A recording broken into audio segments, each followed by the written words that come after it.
ഇസ്ലാമിൽ ശവം തിന്നുന്നത് നിഷിദ്ധമാണ്. മത്സ്യത്തിൻ്റേതും വെട്ടുകിളിയുടേതും ഒഴികെ. മത്സ്യത്തിൻ്റേത് നമ്മൾ കഴിക്കുന്നതാണല്ലോ. അതിൽ വെട്ടുകിളി, അതായത് ജറാദ്, ആ സാധനത്തിൻ്റെ മാർക്കറ്റാണ് ആ കാണുന്നത്. സൗദി അറേബ്യയിൽ ഇവിടെ അതിൻ്റെ ഈ ഒരു സീസണിൽ, തണുപ്പ് സീസണിൽ ഇത് ഭയങ്കരമായിട്ട് കച്ചവടം നടക്കുന്ന ഒരു സംഭവമാണ്.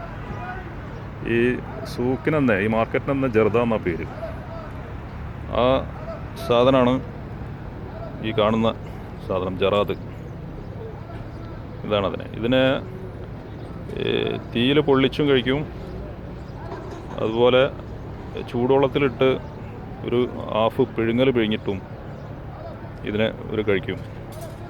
ഒരുപാട് ഗുണങ്ങൾ ഇതുകൊണ്ട് ഉണ്ട് എന്നാണ് പറയുന്നത്.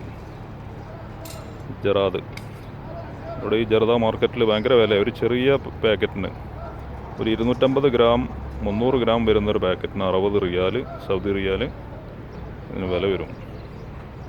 ഇതാണ് സാധനം, ജറാദ്. നമുക്ക് ആ മാർക്കറ്റിലേക്കൊന്ന് പോയി നോക്കാം.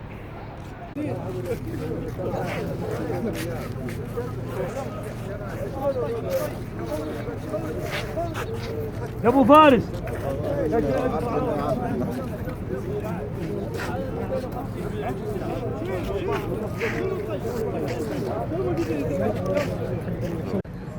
جراد.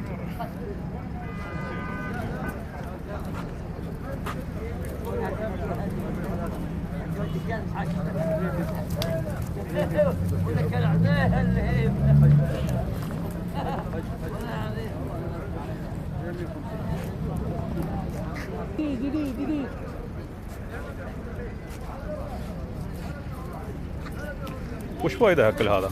كل شيء فايدة. قلب عشان برد يعني ولا؟ لا كويس. في سكر يجي كويس يعني؟ كويس. ها؟ كويس كل شيء كل شيء. يعني في كيس. أنا ما في جربت أول. جرب. كيف أكل هذه؟ هذا سوي نار. سوي. مويه. إذا امسك سوي داخل. نص ساعة. أي. مويه ملح. مويه ملح أيوة. نص ساعة شغل. أي. بعدين سوي برا. كل 1 ساعة ناشف. كيس كم واحد؟